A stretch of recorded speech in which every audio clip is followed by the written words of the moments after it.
So இந்த வீடியோவில் நம்ம என்ன பார்க்க போகிறோம் அப்படின்னு பார்த்தீங்கன்னா, ஸோ இந்த பிளேட்டில் இருக்க இந்த ஸ்லாட்டை எப்படி வந்துட்டு NX கேம் யூஸ் பண்ணி நம்ம எடுக்க போகிறோன்றது தான் வந்துட்டு பார்க்க போகிறோம். ஓகேங்களா? ஸோ ஒரு பிளெயின் பிளேட்டில் ஒரு ஸ்லாட் எப்படி எடுக்க போகிறோம் அப்படிங்கிறது தான் இந்த வீடியோவில் பார்க்க போகிறோம். ஸோ அதுக்கு நான் என்ன பண்ணிக்கிறேன், NX CAD ஓப்பன் பண்ணிவிட்டு ஸோ இதோட மேனுஃபேக்சரிங் வந்து போகிறேன். ஸோ அப்ளிகேஷன் மேனுஃபேக்சரிங் கொடுத்தா எனக்கு வந்துட்டு NX கேம் வந்துட்டு ஓப்பன் ஆகும். ஓகேங்களா? ஸோ நான் இப்போ இதில் போயிட்டு இதுக்கு ஸ்லாட்டை வந்துட்டு க்ரியேட் பண்ண போகிறேன். ஸோ அதுக்கு நான் என்ன பண்ணிக்கிறேன், இங்கேயும் மேனுஃபேக்சரிங் வந்துட்டு ஓப்பன் பண்ணிக்கிறேன். ஸோ ஆப்ரேஷன் நேவிகேட்டரில் போயிட்டு மேனுஃபேக்சரிங் ஓப்பன் பண்ணிக்கிறேன். ஸோ ஃபஸ்ட்டு நம்ம MCS மில்ல வந்து செட் பண்ண போகிறோம். ஸோ இது வந்து பார்த்திங்கன்னா டாப் ஆஃப் த ஃபேஸில் வந்து செட் பண்ண போகிறோம். ஸோ இது நம்மளோட ஒர்க் பீஸ், இதில் தான் வந்துட்டு நம்ம செட் பண்ண போகிறோம்.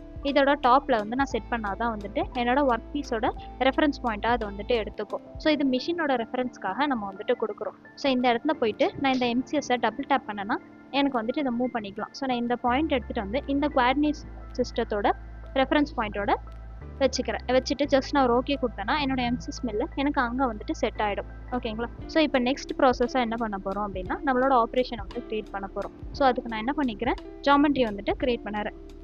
ஸோ நான் க்ரியேட் ஆப்ரேஷன் கொடுத்துட்டு ஸோ ஃபர்ஸ்ட் நம்ம என்ன ப்ராசஸ் பண்ண போகிறோமோ அதை வந்துட்டு நான் இங்கே வந்துட்டு செலக்ட் பண்ணிக்க போகிறேன். ஓகேங்களா? ஸோ இப்போ எனக்கு இது வந்துட்டு ஒரு ஃபுல் பிளேட்டாக இருக்குது அப்படின்னா இதில் நான் வந்துட்டு ஒரு ஃபுல் ஹோலை க்ரியேட் பண்ண போகிறேன். ஸோ அதுக்காக நான் என்ன பண்ணிக்கிறேன், இதில் போயிட்டு மில் கான்டர் வந்து கொடுத்துக்கிறேன். ஸோ இதில் தான் நம்மளுக்கு அந்த ப்ராசஸ் வந்துட்டு இருக்கும். இதில் நான் வந்துட்டு கேவிட்டி மில்லிங் வந்து செலக்ட் பண்ணிக்க போகிறேன். ஸோ கேவிட்டி மில்லிங் கொடுத்துட்டு ஜஸ்ட் நான் வந்துட்டு ஒரு ஓகே வந்து கொடுத்துக்கிறேன். ஸோ கொடுத்ததுக்கப்புறம் வந்து பார்த்தீங்கன்னா எனக்கு வந்துட்டு இந்த பேஜ் வந்துட்டு ஓப்பன் ஆகும். ஸோ இதில் போயிட்டு என்னோட பார்ட்டை வந்துட்டு நான் ஸ்பெசிஃபை பண்ணிக்கிறேன். ஸோ என்னோட பார்ட் வந்து பார்த்தீங்கன்னா இதோட ஒர்க் பீஸை தான் என்னோட பார்ட்டுன்னு சொல்லுவாங்க. ஸோ நான் பார்ட்டை செலக்ட் பண்ணிவிட்டு ஜஸ்ட் ஒரு ஓகே கொடுத்துக்கிறேன். கொடுத்துட்டு நெக்ஸ்ட் வந்து பார்த்தீங்கன்னா பிளாங்க். ஸோ நம்ம வந்துட்டு ஆல்ரெடி ஒரு ரெஃபரன்ஸ் மாதிரி க்ரியேட் பண்ணியிருந்தோம்னா நம்ம பிளாங்க் க்ரியேட் பண்ணிக்கலாம். ஸோ நம்மளுக்கு வந்து ரெஃபரன்ஸ் க்ரியேட் பண்ணலனாலும் ப்ராப்ளம் இல்லை, நம்ம வந்துட்டு ஒர்க் பண்ணும்போது நம்ம வந்து க்ரியேட் பண்ணிக்கலாம், அது பிரச்சனை இல்லை. ஸோ நெக்ஸ்ட் வந்து பார்த்தீங்கன்னா செக்.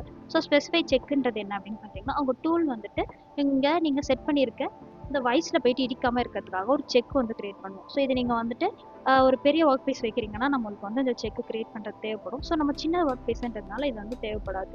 நெக்ஸ்ட் வந்து பார்த்தீங்கன்னா கட் ஏரியா. ஸோ எந்த இடத்துலலாம் கட் பண்ண போகிறோமோ அந்த கட் ஏரியா வந்துட்டு கொடுக்க போகிறோம். ஸோ நான் இதில் போயிட்டு என்னோட கட் ஏரியா வந்து டிஃபைன் பண்ணிக்கிறேன்.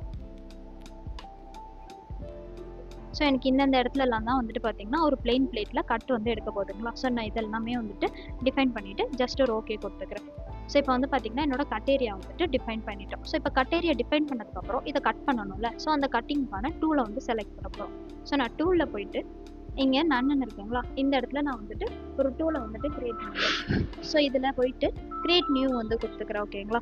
ஸோ இந்த க்ரியேட் நியூ கொடுத்தேன் அப்படின்னா எனக்கு வந்துட்டு டூல்ஸ் வந்து க்ரியேட் பண்ணிக்கலாம். ஸோ இதில் உங்களுக்கு நிறைய டூல் டைப் இருக்கும். இதில் நம்மளுக்கு என்ன டூல் வேணுமோ அந்த டூல் வந்து நம்ம யூஸ் பண்ணிக்கலாம். ஸோ இதில் நான் வந்துட்டு என்மெல் யூஸ் பண்ண போகிறேன். ஸோ என்மெல் யூஸ் பண்ணுறதுக்கு உங்களுக்கு வெறும் மில்லுன்னு இருக்கும், இதுதான் வந்துட்டு என்மெல். ஸோ என்மெல் கொடுத்துட்டு நான் வந்து ஸ்டார்ட் பண்ணிக்கலாம். ஜஸ்ட் ஒரு ஓகே கொடுத்துக்கிறேன். ஸோ இப்போ எனக்கு வந்துட்டு என்மெயில் வந்துட்டு க்ரியேட் ஆயிருக்கு. ஸோ தெரியுதுங்களா, எனக்கு வந்து இப்போ டூல் சைஸ் வந்து டிஃபைன் பண்ண போகிறேன். ஸோ எனக்கு வந்து 30க்கு வந்து க்ரியேட் ஆயிருக்கு. ஸோ நான் வந்துட்டு ஜஸ்ட் ஒரு 10க்கு மட்டும் க்ரியேட் பண்ணிக்கிறேன். ஓகேங்களா? ஸோ 10 எல்மெயில் வச்சு நான் இதை வந்து ஃபுல்லாக வந்துட்டு ப்ராசஸ் பண்ண போகிறேன். பண்ணிவிட்டு ஒரு ஓகே கொடுத்துக்கிறேன். ஸோ இப்போ என்னோட டூலுமே வந்துட்டு எனக்கு க்ரியேட் ஆயிடுச்சு. நெக்ஸ்ட் வந்து பார்த்தீங்கன்னா என்னோட மெத்தட் வந்துட்டு நான் ஸ்பெசிஃபை பண்ண போகிறேன். ஸோ இது என்ன மெத்தட் அப்படின்னு பார்த்தீங்கன்னா, ஜஸ்ட் ஒரு மெத்தட் கொடுத்துக்கிறேன். கொடுத்துட்டு கட் பேட்டர்ன் கொடுத்துக்கிறேன். ஸோ என்னோட டூல் வந்துட்டு எப்படி ரன் ஆக போகுது அப்படின்றது. ஸோ ஃபாலோ பார்ட்டு, ஃபாலோ பெரி ப்ரொஃபைல்னு உங்களுக்கு நிறைய இருக்கும். நீங்கள் எந்த மாதிரி கொடுக்குறீங்களோ அந்த பேட்டர்னில் வந்துட்டு உங்கள் டூல் வந்துட்டு ரன் ஆகும். ஸோ எனக்கு வந்துட்டு ஒரு கட்டாக வந்துட்டு உள்ளே எடுக்கணுன்றதுக்காக நான் ஃபாலோ பெரி வந்துட்டு கொடுத்துக்கிறேன். ஓகேங்களா? ஸோ நெக்ஸ்ட் வந்து பார்த்தீங்கன்னா மேக்ஸிமம் டிஸ்டன்ஸு. ஸோ இந்த மேக்ஸிமம் டிஸ்டன்ஸு அப்படின்றது என்னென்னு பார்த்தீங்கன்னா உங்களுக்கு டெப்த்து பேர் கட்டு. ஸோ உங்களோட டூல் வந்துட்டு எவ்வளோ டெப்த்தாக போய் கட் எடுக்கணும் அப்படிங்கிறது தான் வந்துட்டு இந்த இடத்துல மென்ஷன் பண்ண போகிறோம். ஸோ எனக்கு வந்து 10 mm 20 mm டெப்த்து. ஸோ எனக்கு வந்துட்டு ஜஸ்ட் ஒரு 0.5 இல்லை 1 mmல டெப்த்தாக கட் எடுத்தால் எனக்கு கரெக்டாக இருக்குங்களா. ஸோ நான் வந்துட்டு ஒரு 1 mm கொடுத்துக்கிறேன். கொடுத்துட்டு கட் லெவல்ஸ் போய்க்கிறேன். ஸோ இதோட உங்களுக்கு டெப்த்து கரெக்டாக உங்களுக்கு மென்ஷன் ஆயிருக்கான்றது பார்த்துக்கோங்க. டெப்த்து லெவலும் கரெக்டாக இருக்கான்றதையும் செக் பண்ணிக்கோங்க. செக் பண்ணிவிட்டு ஒரு ஓகே கொடுத்துட்டு நெக்ஸ்ட் வந்து பார்த்தீங்கன்னா நம்ம ஃபீட் ரேட்டும் ஸ்பிண்டில் ஸ்பீடும் வந்துட்டு செட் பண்ண போகிறோம். இந்த இடத்துல போயிட்டு நான் ஃபீட் அண்ட் ஸ்பிண்டில்ஸ் வந்து கொடுத்துக்கிறேன். இதில் போனீங்கன்னா இந்த இடத்துல உங்களோட ஸ்பிண்டில் ஸ்பீடும் இந்த இடத்துல உங்களோட ஸ்பிண்டில் ஸ்பீடும் இங்கேயும் உங்களோட ஃபீட் ரேட்டும் செட் பண்ண போகிறீங்க. ஸோ நான் என்னோட ஸ்பிண்டில் ஸ்பீட் வந்து பார்த்தீங்கன்னா ஒரு 3000க்கு செட் பண்ணிக்கிறேன். ஓகேங்களா? செட் பண்ணிவிட்டு என்னோட ஃபீட் ரேட்டை ஒரு 800 கொடுத்துக்கிறேன். கொடுத்துட்டு ஜஸ்ட் இங்கே கேல்குலேட் பண்ணிங்கன்னா உங்களுக்கு செட் ஆகிடும். ஒரு ஓகே கொடுத்துக்கிறேன். கொடுத்துட்டு நீங்கள் ஜென்ரேட் பண்ணிங்கன்னா ப்ரோக்ராம் வந்துட்டு ஜென்ரேட் ஆகிடும்.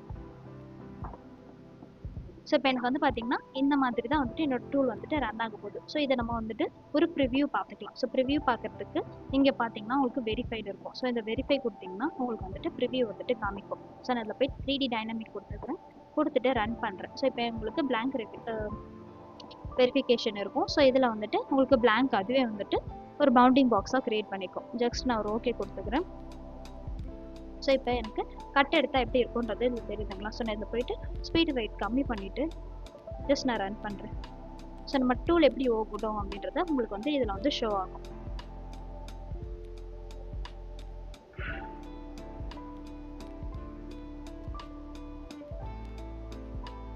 ஸோ நம்ம டூல் வந்துட்டு பார்த்தீங்கன்னா இந்த மாதிரி தான் வந்துட்டு போக போகுது. ஸோ 1 mm வந்து பார்த்தீங்கன்னா எனக்கு கட் வந்துட்டு கிரியேட் ஆகுதுங்களா. இந்த மாதிரி தான் வந்துட்டு இந்த ஸ்லாட்டை வந்துட்டு நம்ம கிரியேட் பண்ண போகிறோம்.